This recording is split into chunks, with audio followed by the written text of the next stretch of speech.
I'm David Bruehl. I tattoo out of Tampa, Florida. I work at REDLETTER1 Tattoo Studio. I grew up with my grandmother, who was a studio artist. Once I got older, I discovered tattoos, and that was always an interest to me.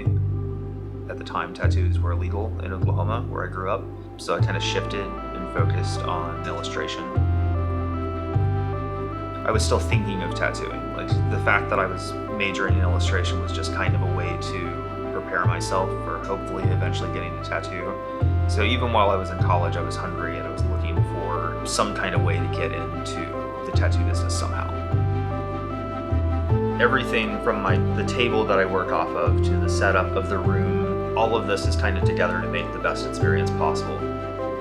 You spend so much time with the people that you work on, and it is such an intimate experience that you inevitably end up getting close with pretty much everybody.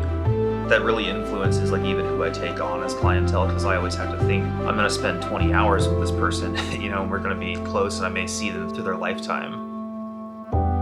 I'm kind of using Western traditional as kind of a jumping off point and then developing my tattoos beyond that.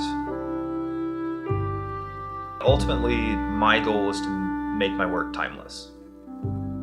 I don't want to be doing tattoos that are going to be embarrassing for the client 20, 30 years down the road. I want them to be stuff that's outside of trends, things that are really built to last, that they can age with and grow with and love, throughout all the years.